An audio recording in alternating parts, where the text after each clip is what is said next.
In the name of Allah, the most beneficent and merciful, I welcome you all in today's session. And today we are going to talk about emotional intelligence.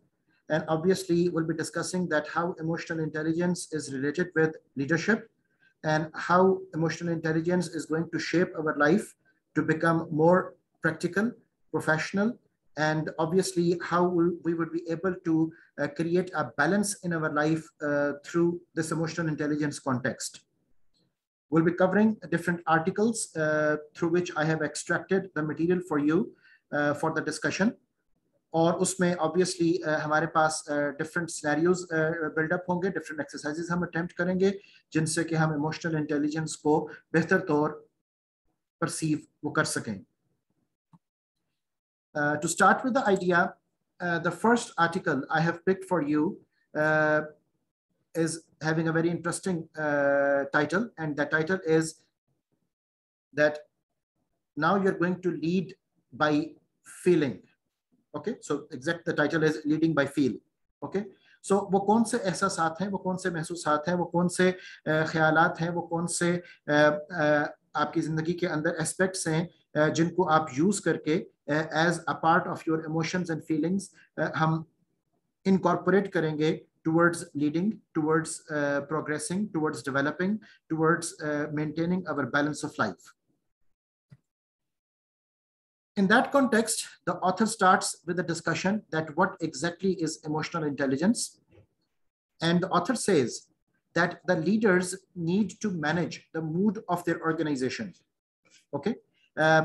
अक्सर औकात अपनी discussions में मैं एक statement coat करता हूं कि top management की पर्सनल वैल्यूज ऑर्गेनाइजेशन की कल्चरल वैल्यूज वो होती हैं. सो वैल्यू सिस्टम से बात को शुरू करके अब उस ऑर्गेनाइजेशन का ओवरऑल कल्चर, उस ऑर्गेनाइजेशन का ओवरऑल मूड, उस ऑर्गेनाइजेशन का ओवरऑल सिनेरियो, ये सब कुछ उस ऑर्गेनाइजेशन के लीडर्स पर वो डिपेंड कर रहा होगा. और लीडर्स इस बात को डिटरमिन करेंगे कि वहां का माहौल वो कैसा क्रिएट करना है. What would be prevailing in the thin air, what would be prevailing overall in the organization which would be felt by all the other stakeholders.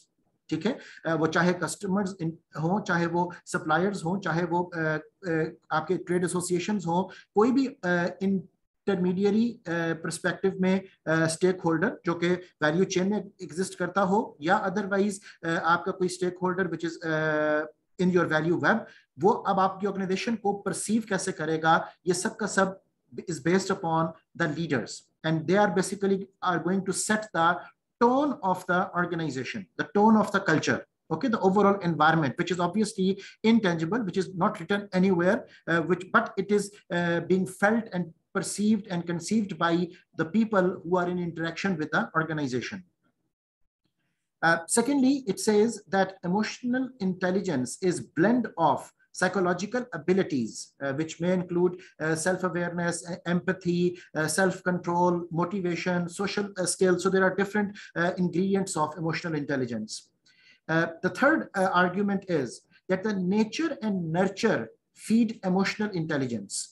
ठीक है कि आपका ओवरऑल जो एक साइकोलॉजिकल पैटर्न है, आपका जो ओवरऑल थिंकिंग स्टाइल है, आपका जो सोशल पर्सपेक्टिव है, वो सब कुछ इमोशनल इंटेलिजेंस के डिफरेंट पर्सपेक्टिव्स को एक्सप्लोर वो करता है. और ऑब्वियसली इसमें जो ये नर्चर का वर्ड है, that basically counts for the training and the development, that basically counts for the support, that basically counts for the engagement in which आपको बेहतर तौर अपने जज्बात का, एहसासात का इजहार करने की इजाजत वो हो सकेगी, अपॉर्चुनिटी अवेलेबल वो हो सकेगी.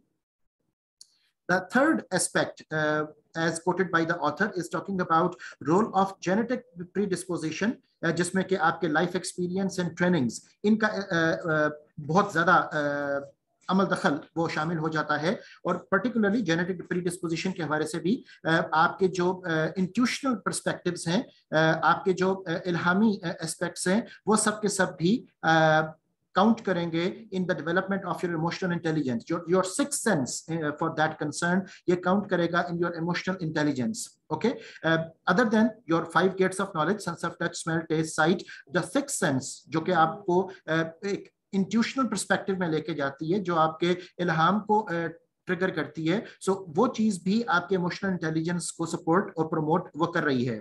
इसी के साथ साथ ऑब्वियसली आपका जो जेनेटिक प्रीडिस्पोजिशन है वो आपको राइट एंड रॉन्ग के अंदर तमीज करने में भी मदद वो देता है। आपसे एक दफा पहले भी एथिक्स के डिस्कशन में मैंने एक आया मुबारका कुरान मजीद से कोट की थी, फअल्हमहा फजूरहा व तकवाहा, और हमने इंसान में इल्हाम की ताकत रखती कि क्या सही है और क्या गलत।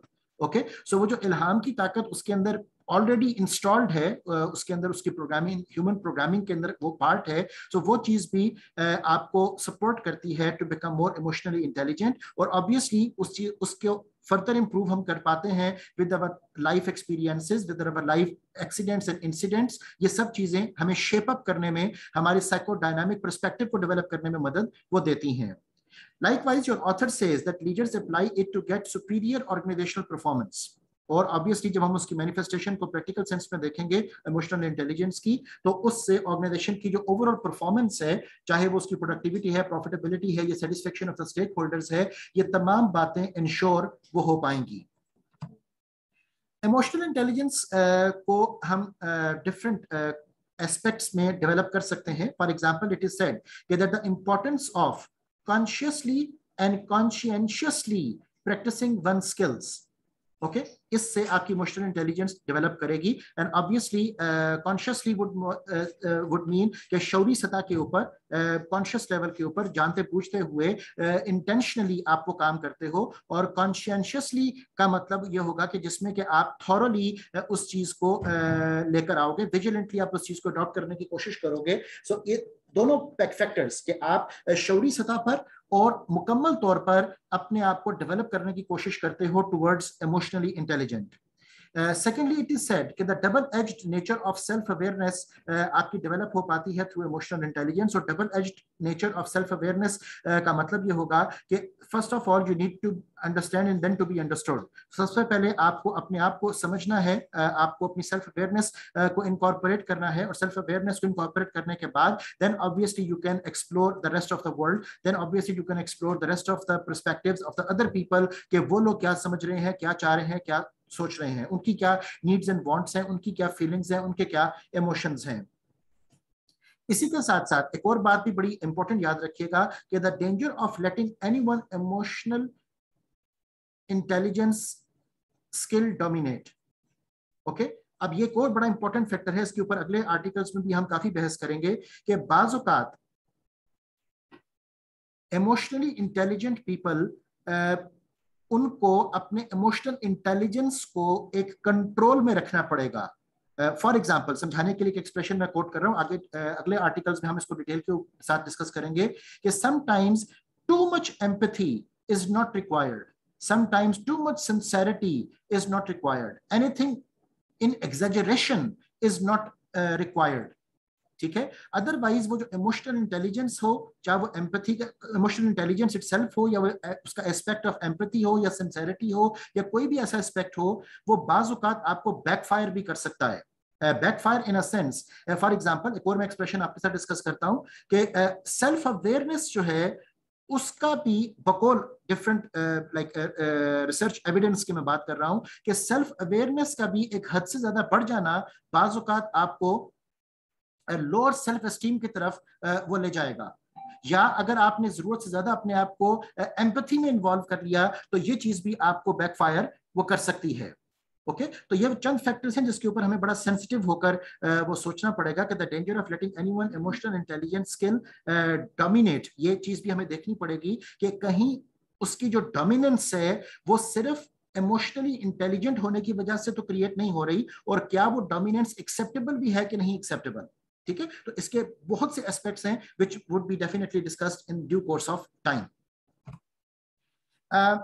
अब इस मकसद के लिए अभी जैसे मैं आपके इमोशनल इंटेलिजेंस की डोमिनेंस की भी बात कर रहा था और आपको कॉन्शियसली और कॉन्शियसली लेवल के साथ इमोशनल इंटेलिजेंस को इनकॉर्पोरेट करने की बात कर रहा हूं, तो उसमें अब ये एक्सप्रेशन आपको बेहतर अंडरस्टैंडिंग क्रिएट करेगा that we have to be realistic. Okay, idealism से निकलकर हमें रियलिज्म में जाना पड़ेगा। बिकॉज आइडियलिस्टिकली हमें बहुत ज्यादा एम्पैथेटिक होना है, आइडियलिस्टिकली हमें बहुत ज्यादा सेल्फ अवेयर होना है, आइडियलिस्टिकली हमें बहुत सी चीजों को बहुत ज्यादा लेवल के ऊपर वो करना है। लेकिन रियलिज्म के अंदर जब हम आते हैं तो बहुत से चीजें वो ट्रिकल डाउन कर जाती हैं, वो ऑप्टिमाइज हो जाती हैं, वो उनके जो एप्लीकेशन साइड होती है वो डिफरेंट होती है as compare to our ideal approach. So what we have to do actually, the second article which I have chosen for you for the discussion is talking about that we have to be realistic. और उस realistic होने में हमें obviously कुछ effort भी वो लगानी पड़ेगी, because it is easy to become idealistic and it is difficult to become realistic. Okay, इस आर्टिकल को अब हम शुरू करते हैं। It is said that emotional intelligence is having a loose collection of personality traits such as self-awareness, optimism and tolerance. तो बहुत से आपके जो personality perspectives हैं उन सब के दरमियान एक ताल्लुक जो कायम होगा, वो ताल्लुक भी बड़े यहाँ पर जो लूज कलेक्शन का जो एक्सप्रेशन है वो बेसिकली बड़ा सोफिस्टिकेटेड और बड़ा नाजुक एस्पेक्ट्स में वो वर्ड काउंट किया जा रहा है कि वो जो ताल्लुक है वो बड़ा फ्रेजाइल है। ओके, और उस फ्रेजाइल ताल्लुक को मेंटेन रखना वो आपके लिए बहुत डिफिकल्ट होगा। अदरवाइज किसी एक चीज की भी एग्जैजरेशन जो होगी वो आपको कंप्रोमाइज के ऊपर ले जाएगी for the other perspectives to develop. Okay, so emotional intelligence पहला एक्सप्रेशन जो हमें मिला इस बी रियलिस्टिक आर्टिकल के अंदर वो ये है कि there is a loose collection of personality traits such as self-awareness, optimism and tolerance. Secondly, इसी perspective में हम बात कर रहे हैं कि traits are difficult to collectively evaluate the relationship of success. ठीक है, अभी आपको जैसे मैंने बताया कि इन तमाम ट्रेट्स जितने भी पर्सनैलिटी एस्पेक्ट्स हैं उनके दरमियान जो ताल्लुक है वो आपकी कामयाबी की तरफ जब लेकर जाता है तो इसमें बड़ा कंफ्यूजन प्रिवेल करता है कि कौन सी ट्रेट किस सक्सेस की तरफ वो आपको लीड कर सकती है। और एट द सेम टाइम जब हम एक ट्रेट को विजुअलाइज कर रहे होते हैं तो दूसरी ट्रेट्स जो है वो केप्ट कांस्टेंट के अंदर चली जाती हैं। जैसा बहुत से एक्सप्रेशंस में साइंटिफिक डिस्कवरी के अंदर भी अक्सर औकात हम एक्सप्रेशन यूज करते हैं कि keeping the other factors constant. Okay, तो अदर फैक्टर्स कांस्टेंट को थ्योरी में या एक डेफिनेशन में एक्सप्लेन करना तो बहुत आसान है, लेकिन अदर फैक्टर्स को कांस्टेंट रखना प्रैक्टिकल सेंस में it is very difficult. So that is the reason that your author argues that traits are difficult to collectively evaluate the relationship of success. ठीक है, उसमें कोई एक तो हमें डोमिनेंट नजर आती है और बकिया को हमें कैप्ट कांस्टेंट रखना पड़ता है, जबकि प्रैक्टिकली वो कैप्ट कांस्टेंट नहीं होती। Number third expression is that too much self awareness can reduce self esteem. अब ये जो एक्सप्रेशन यहाँ पर कोट किया गया, नो डाउट यहाँ पर हम सेल्फ अवेयरनेस को बहुत ज्यादा किसी स्पिरिचुअल कॉन्टेक्स्ट में वो पिक नहीं कर रहे हैं। We are talking about like in terms of the managerial concerns prevalent in an organization. Okay, so too much self awareness can reduce self esteem because आपको अपने बारे में जब अवेयरनेस लेवल बढ़ना शुरू होगा तो you would not be aware about your positivities of the life, you would also be aware about the negativities of your life. Or sometimes the more we are getting aware about the negativities of our life, that the dark sides of our personality, तो वो चीज हमारी self esteem के ऊपर compromise कर सकती है। Right, it is not a rule but it is a warning. मैं इसको इस तरह से इंटरप्रेट करूंगा कि इसको आप एज अ रूल के तौर पर पिक नहीं करेंगे, हम इसको as a warning के तौर पर पिक करेंगे कि this can happen.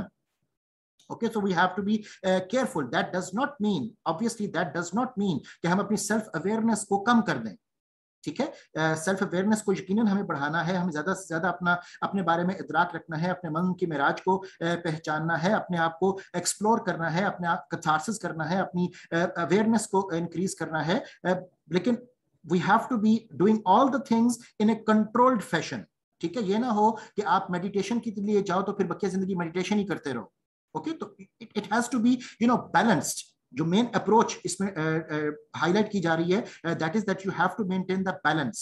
Okay, so emotional intelligence is the ability to accurately perceive and manage your own and others' emotions. और इसमें यह चीज बहुत इंपॉर्टेंट है, जैसे हमने टोटल लीडरशिप की प्रैक्टिसेस में भी देखा कि सिर्फ आपकी अपनी जात नहीं है, आपको दूसरों का भी ख्याल रखना है, आपको अपनी लाइफ के नॉर्थ साउथ ईस्ट वेस्ट को भी देखना है, आपको अपनी 4 डोमेन्स को जस्टिफाई रखना है। आपकी जात के अलावा आपका प्रोफेशन है, आपका होम है, आपकी कम्युनिटी है। So you have to be emotionally intelligent so that आप अपने साथ साथ दूसरों के एहसास महसूसात जज्बात का ख्याल भी वो रख सको, क्योंकि जब तक हम वो नहीं रख पाएंगे तो तब हम सेल्फिशनेस की जो कॉन्टेक्स्ट है हम उसमें चले जाएंगे, हम नार्सिज्म के शिकार हो सकते हैं। और एक और चीज आपको मैं बताता चलूं कि बाजुकात सेल्फ अवेयरनेस के बढ़ जाने से अगर वो कंट्रोल्ड ना हो तो उसमें आप नार्सिसिस्ट भी हो सकते हो। You can fall the victim of your self love. Okay, तो ये चीजें बड़ी अहम हैं कि जिसमें हमें बड़ा सोच समझकर बड़े कॉन्शियसली और कॉन्शियसली चीजों को वो लेकर चलना होगा। There are certain benefits of becoming emotionally intelligent, and it is said that emotional intelligence can help deal with customer complaints. Because obviously customer के जो जज्बात है उनका भी हमें ख्याल रखना है और उसको भी कूल डाउन करना है, उसको भी ऑप्टिमाइज करना है, उसको भी हमें अंडरस्टैंड करना है। सो emotional intelligence can help mediate disputes. Okay, क्योंकि वो जाहिर है कि एग्रीवेटेड मामला होता है, उसमें जज्बात एहसास जो है वो आपस में क्लैश में आ सकते हैं। So we have to be careful कि how people are thinking, how people are behaving, how people are interacting। और उन तमाम perspectives में बाज़ औक़ात जब कोई conflict आ जाए, जब कोई dispute आ जाए, तो उसको हम emotionally intelligent होने के नाते किस तरह से tackle up वो कर सकते हैं। Likewise, emotional intelligence can help making strong and positive personal connections with all stakeholders। ठीक है, सो एक विन विन रिलेशनशिप, हमने ऑब्वियसली इसकी काफी प्रैक्टिस अपने इमोशनल पर्सपेक्टिव में टोटल लीडरशिप के अंदर भी की कि हमें एक विन विन पर्सपेक्टिव में चलना है अपने तमाम स्टेक होल्डर के साथ। And obviously emotional intelligence can enhance the sense of realism, कि जिसमें हम हकीकत पसंदाना जिंदगी गुजारने की कोशिश करते हैं, हम हकीकत को समझने की, अंडरस्टैंड करने की, परसीव करने की कोशिश करते हैं, हम रियलिज्म के अंदर रहने की कोशिश करते हैं, रादर देन कि हम सिर्फ एक आइडियल अप्रोच के शिकार वो होकर रह जाएं, रादर देन कि हम सिर्फ आइवरी टॉवर सिक्लूजन का शिकार वो होकर रह जाएं। तो we have to be very much careful कि how can we bring our self from idealism to the realism, because idealistic perspectives में अपनी एक्सपेक्टेशंस को शूट अप कर देना, अपने ख्यालात को ड्रीम वर्ल्ड में ले जाना, ये ज्यादा आसान होता है बनिस्बत के हकीकत को तस्लीम करना और हकीकत के मुताबिक अपने आप को ढालना। Another important perspective, अब इसी कॉन्टेक्स्ट में, ये बड़ा सीक्वेंस के अंदर ये सारी बहस हमारी चल रही है कि the next article which I have picked for you is talking about that never stop learning, कि ये सारे का सारा जो मामला होगा ये एक कॉन्टिन्यूअस लर्निंग फिनोमिना है। कॉन्टिन्यूअसली हमें अपने आप को एक लर्निंग के अंदर इन्वॉल्व करना है। और लर्निंग की एक बड़ी प्यारी definition which I am quoting now is saying that learning is a permanent change in behaviour. ठीक है, कि आपके किरदार में, आपके गुफ्तार में, आपके ख्यालात में एक अगर मुस्तकिल तब्दीली आ जाए तो वो चीज आपको लेके जाती है towards learning, and the learning should never stop. लेकिन लर्निंग बड़ी ट्रिकी चीज भी है एट द सेम टाइम, कि हम बाज़ औक़ात ऐसी चीजों को भी लर्न कर लेते हैं जो हमारे लिए फायदेमंद नहीं होती। सो उस मकसद के लिए अब हमें क्या करना होगा, उस मकसद के लिए sometimes we also need to learn how to unlearn what we have learned previously and which is taken up as wrong, और उसको अनलर्न करके हमें वो चीज लर्न करनी पड़ेगी which is required, which is prevalent, which is real, which is actual, which is needed, which is optimized। okay, so अब ये learning phenomena, ये learning और unlearning का जो खेल है, it is a never ending phenomena and it should always continue from the cradle to grave। the learning phenomena should be continued। okay, अब उस लर्निंग में बहुत सी चीजें हम लर्न कर रहे हैं, और इमोशनल इंटेलिजेंस के कॉन्टेक्स्ट में योर ऑथर सेज कि emotional intelligence helps you get best out of the people under pressure. okay, because during the crisis time, during the pressure time, during the disaster time, हमारे पास जो conscious level thinking होती है वो suppress हो जाती है। सो that is the right time कि जिस वक्त आपको अपने जज्बात को, एहसासात को कंट्रोल करना है, आपको इमोशनली इंटेलिजेंट होना है, सो दैट आप रॉन्ग डिसीजन मेकिंग की तरफ वो ना चले जाओ। Emotional intelligence help you sustain leadership with IQ। Okay, तो ये दोनों चीजें कॉम्प्लीमेंट्री हैं एक दूसरे के लिए। हम ये कभी नहीं कहेंगे कि IQ is not required, IQ is obviously required. आपको इंटेलिजेंस कोशेंट के अंदर अपनी वैल्यूज को हायर लेवल्स के ऊपर लेकर आना है, लेकिन साथ ही साथ आपको इमोशनली इंटेलिजेंट भी होना है, आपको EQ स्कोर भी अच्छी अचीव करनी है। The third phenomena जिसके बारे में आपका ऑथर बात करता है, he says that emotional intelligence can be learned and improved. Okay, अगर सपोजिटली हमें लगे कि हमारे लिए अभी ये काम मुश्किल है कि हम लाइफ को ऑप्टिमाइज तरीके से लेकर चल सकें, हम रियलिस्टिक हो सकें, हम चीजों को बेहतर तौर लर्न कर सकें, तो ये चीज हमारे बस में है कि हम with practice, with training, with development अपने अंदर इन चीजों को इनकॉर्पोरेट कर भी सकते हैं, सपोजिटली इफ वी फील कि sometimes we are not emotionally intelligent. Your author argues कि emotional intelligence can be improved with information, guidance and support. अब ये तीन उसने मेजर आपको फॉर्मूलाज बताए हैं कि जिनसे emotional intelligence trigger वो हो सकती है. The ingredients, the formula is information, guidance and support. अब इन तीनों को मैं elaborate करता हूं आपके लिए. Information से मुराद है कि information about candid assessment of strengths and limitations. सबसे पहले तो आपको यह पता हो रियलिस्टिकली कि आपकी लिमिट्स क्या हैं, आपको यह पता हो कि आपकी स्ट्रेंथ्स क्या हैं आपके लिए, और साथ ही साथ आपको यह भी पता हो कि आपकी वीकनेसेस क्या हैं, जिसके लिए एक एक्सरसाइज बड़ी पॉपुलर जो एडवाइस की जाती है, दैट इज द स्वॉट analysis of yourself. Okay, so सबसे पहला स्टेप इंफॉर्मेशन से मुराद ये है कि आपको इदराक हो, आपको इस बात का कैलकुलेटेड अंदाज में पता हो कि आपकी स्ट्रेंथ्स और आपकी लिमिटेशंस, आपकी कंडीशंस, आपके कंस्ट्रेंट्स वो लाइफ के क्या हैं, बिकॉज उन कंडीशन एंड कंस्ट्रेंट्स को मद्देनजर रखकर ही आपको लाइफ के फैसले वो करने हैं, उनको मद्देनजर रखकर ही आपको रियलिस्टिक होना है. The second aspect जिसमें इमोशनल इंटेलिजेंस के ऊपर वो बात कर रहा है इज गाइडेंस. इस सेंटेंस में the second word is guidance. Guidance से मुराद है कि दे need in specific developmental plans. Okay, तो बाज़ औक़ात हमें चीजों को समझने के लिए किसी की गाइडेंस की जरूरत होती है, किसी के सहारे की जरूरत होती है, बाज़ औक़ात पार लगाने के लिए हमें किसी की मदद की जरूरत होती है. सो हमें यह बात समझनी पड़ेगी कि गाइडेंस के बगैर बाज़ औक़ात शायद आप लाइफ के हर एस्पेक्ट को पिक ना कर सको. सो इंसान को ऑब्वियसली इंसान के पास बहुत इल्म है, मगर तब भी वो महदूद है. हमें अक्सर औकात चीज़ों को समझने के लिए, परखने के लिए, जानने के लिए, मानने के लिए हमें गाइडेंस की जरूरत होगी, और उस गाइडेंस से इनकार नहीं करना चाहिए, प्रोवाइडेड कि वो राइट गाइडेंस हो, प्रोवाइडेड कि वो वैलिड एंड रिलायबल गाइडेंस हो, प्रोवाइडेड कि उस गाइडेंस के ऊपर आपका ट्रस्ट वो मौजूद हो. सो उस वक्त वो गाइडेंस आपके लिए एक बड़े अच्छे मशरे राह का सबब वो बन सकती है. इसी तरह support is the next thing that we are looking at. It is said that they need in different and difficult situations. So अक्सर औकात people are stuck. Okay, people are trapped in different situations, in different hardships of life. So वहाँ पर फिर हमें support की भी ज़रूरत है, वहाँ पर फिर हमें physical tangible support की ज़रूरत है, वहाँ पर हमें technical support, professional support की ज़रूरत है, ताकि हम उस मुश्किल गिरदाब से बाहर वो आ सकें. सो ये तीन चीजें as the author has quoted कि इमोशनल इंटेलिजेंस को इंप्रूव करने में मदद देती हैं, which is information, guidance and support. और अगर आप इसमें इसको बड़ा होलिस्टिकली देखो तो you will come to know कि इसमें सिर्फ आपकी जिद्दोजहद वो शामिल हाल नहीं है. तो बाज़ औक़ात हमें कोई दूसरा भी चाहिए होता है जो कि हमारे होने को ज्यादा बेहतर तौर पर डिफाइन भी कर पाए और हमें अपनी रियलिज्म की तरफ डेवलपमेंट में भी मदद दे सके. अब इमोशनल इंटेलिजेंस के कुछ टिपिकल कंपोनेंट्स हैं, उसके ऊपर हम बात करते हैं. फॉर एग्जांपल सेल्फ अवेयरनेस की जब हम बात करते हैं तो the typical definition we have about the self awareness as quoted by Daniel Goleman is talking about knowing one's emotions, strengths, weaknesses, drives, values, goals and their impact on others. और यही वो एक्सरसाइजेस थी जो हमने सारी total leadership के अंदर भी की कि इन तमाम फैक्टर्स का असर क्या है दूसरों के ऊपर भी, हमारे स्टेक होल्डर्स के ऊपर भी. ठीक है, और साथ ही साथ हमें अपने जज्बात, एहसासात, ताकत, कमजोरियों, ड्राइव्स और अपनी वैल्यूज के बारे में वो पता भी होना चाहिए. इसके हॉलमार्क्स ऑफ मेजरमेंट क्या होंगे? The hallmarks of measurement would be your self confidence. और सेल्फ कॉन्फिडेंस के बारे में भी याद रखिएगा कि सेल्फ कॉन्फिडेंट होना पड़ता है बाज़ औक़ात. ओके, और सेल्फ कॉन्फिडेंट होने के लिए आपको अपने आप को बताना भी पड़ता है, समझाना भी पड़ता है कि आपको सेल्फ कॉन्फिडेंट होना है. एक बड़ा इंटरेस्टिंग एक्सप्रेशन मैं आपके सामने कोट कर रहा हूं कि if you are confused and you want to be confident, तो the first step is that confess your confusion.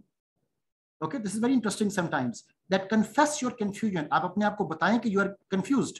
जब आप अपने आप को बताएंगे कि यू आर कंफ्यूज, तो फिर आपके इनर जो इम्यूनिटी अबाउट द कंफ्यूजन है वो क्रिएट होगी, और आपके वो जो inner immunity about the confusion है that can lead you towards the confidence. Okay, this is interesting to discuss and to know. Second hallmark of self awareness is that realistic self assessment वो आप कर सको, and obviously realism is based upon not only the positivities, it is also a combination of negativities. इसी तरह self deprecating sense of humor is another hallmark, जिससे कि evaluation होगी कि आप कितने self aware हो और कितने self aware नहीं हो. And then thirst for constructive criticism. Okay, and it is very easy to say, remember one thing, it is very easy to say that आपको criticism जो है वो सुनने में कोई दुश्वारी नहीं होती, but it is really difficult to actually listen to your criticism, provided कि वो criticism for the sake of criticism ना हो, बल्कि वो constructive criticism हो जो कि आपकी correction की तरफ directed हो. ओके, वो सिर्फ तनकीद बराए तनकीद नहीं हो, वो सिर्फ इसलिए तनकीद ना हो कि आपको क्रिटिसाइज करना या आपको नेगेटिव फीलिंग देना मकसूद है, या आपको नीचा दिखाना मकसूद है, या आपके अंदर इंफीरियरिटी कॉम्प्लेक्स को लेकर आना मकसूद है, बल्कि क्रिटिसिज्म वो होना चाहिए कि जिससे कि आपका कॉन्फिडेंस लेवल भी बढ़े, जिससे कि आपके अंदर एक शौर भी उजागर हो, जिससे कि आपके अंदर एक बेहतरी की तरफ डेवलप करने की काबिलियत और सलाहियत भी उजागर हो. So that is the type of criticism we are actually counting. इसी तरह self regulation, as Daniel Goldman is presenting the model of emotional intelligence, वो बात करता है सेल्फ रेगुलेशन की, और उसमें डेफिनेशन हमारे पास क्या है, कंट्रोलिंग और redirecting disruptive and emotions and impulses. Okay, so आपके जो ख्यालात हैं, आपके जो एहसासात हैं, आपके जो महसूसात हैं, आपके जो जज्बात हैं, उनको जान भी सकें, मान भी सकें और कंट्रोल भी कर सकें.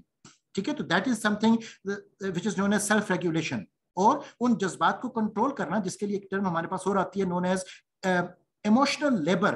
तो आपको इमोशनल लेबर के अंदर भी बाजू का जाना पड़ेगा. आपको कोशिश करनी पड़ेगी कि आपके अंदर की जो कैफियत हैं वो जाहिर में दूसरों के डेमोन्स्ट्रेट ना हो. किस मकसद के लिए? ताकि पॉजिटिविटी वो प्रिवेल कर सके, ताकि आप इमोशनली अपने आप को स्ट्रॉन्गर प्रेजेंट कर सको. ओके, लेकिन इसके हॉलमार्क्स जो हमारे पास आ रहे हैं, they are that you have to be trustworthy, you have to be having higher levels of integrity and the comfort with ambiguity and change. ये तमाम वो चीजें हैं कि जो कि हमारे लिए हॉलमार्क्स होंगे टू मैयरता सेल्फ रेगुलेशन. Likewise, अगर हम मोटिवेशन की बात करें तो it is said that being driven to achieve for the sake of achievement. किसी काम को आप उस काम के करने के लिए करो. So being driven to achieve for the sake of achievement, that is what you call motivation as per the wording of Daniel Goldman. और उसका हॉलमार्क्स क्या होंगे? For example, a passion for the work itself and for new challenges, unflagging energy to improve, optimism in the face of failure. Okay, so नाकामी के बावजूद भी आपका optimistic होना, ये बहुत मोटिवेटेड फिनोमेना का इजहार वो करता है. ओके, और फेलियर तब तक फेलियर नहीं होगा जब तक आप उसको लर्निंग पर्सपेक्टिव में वो काउंट करेंगे.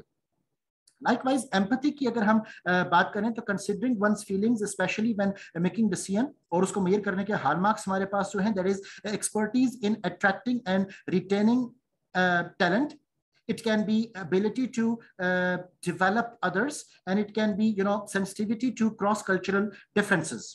Okay, एक दूसरे के फर्क को रिस्पेक्ट देना, एक दूसरे के फर्क को समझने के बाद फिर उस फर्क को ओवरकम करने की कोशिश करना. ओके, अब चाहे वो कल्चरल डिफरेंसेस हो, चाहे वो एज डिफरेंसेस हो, चाहे वो जेंडर डिफरेंसेस हो, चाहे वो नेशनैलिटी के फर्क हो, चाहे वो स्किन कलर का डिफरेंस हो, चाहे वो सेक्ट कास्ट का मसला हो, चाहे वो मजहब के अंदर डिफरेंस हो. The first thing is to be empathetic, that you need to respect. Okay, तो फर्स्ट ऑफ ऑल आप अदर पर्सन को एज अ ह्यूमन डील करें, उसके बाद फिर आपके तमाम तर डिफरेंसेस जो हैं वो अपना असर वो दिखाना शुरू करेंगे. सो उन डिफरेंसेस को अंडरस्टैंड करना, उनकी सेंसिटिविटीज को अंडरस्टैंड करना, और उन सेंसिटिविटीज को अंडरस्टैंड करने के साथ साथ रिस्पेक्ट को लेकर आना, केयर करना, कंसर्न शो करना, ये हमारे लिए जरूरी है. ओके, अगर कोई एक्सीडेंट में हमें कोई शख्स सड़क के किनारे पड़ा नजर आता है, तो हम ये बाद में कैलकुलेट करें कि वो किस मजहब का है, या किस सेक्ट कास्ट का है, या किस रिलीजन का है, या किस एथनिक बैकग्राउंड का है. हमें पहले ये देखना है कि वो इंसान है और इंसान की मदद करना हमारा फर्ज है. So empathy is basically talking about that we have to be sensitive to cross-cultural differences, और वो sensitivity को बरकरार रखने के लिए obviously we have to be respectful. Okay? So considering others feelings specially when making decision, ये हमारा main concern था एम्पैथी से रिलेटेड। लाइकवाइज जब हम बात करेंगे सोशल स्किल की, तो managing relationships to move in desired direction. Okay, so दूसरों को साथ लेकर चलना, दूसरों की बात को भी समझना, दूसरों के एहसास का भी ख्याल रखना, उनकी नीड्स एंड वांट्स को भी देखना। और उसके हॉलमार्क्स हमारे पास क्या है of measurement? They are effectiveness in leading change, क्या हम राइट काम कर रहे हैं कि नहीं कर रहे हैं। इसी तरह परसुएसिवनेस, हम किस कदर लेकर आ रहे हैं। हम एक्सटेंसिव नेटवर्किंग कितनी कर रहे हैं, लोगों के साथ हमारा जो ताल्लुक है वो कितना स्ट्रांग है, और हम उनकी एक्सपेक्टेशंस पर कितने पूरे उतर रहे हैं। And likewise expertise in building and leading teams. Okay, तो दूसरों के साथ मामलात को आप कैसे बेहतर तौर इस्टेब्लिश कर सकते हो, कैसे उनके साथ एडजस्ट कर सकते हो। तो ये सब चीजें आपकी सोशल स्किल में काउंट वो होंगी, and these are the hallmarks जिससे कि हम सोशल स्किल को मैयर वो करते हैं। So emotional intelligence, as per the discussions of Daniel Goleman, he would always talk about these 5 major ingredients जिनको वो बेस बनाता है to develop the emotionally intelligent person.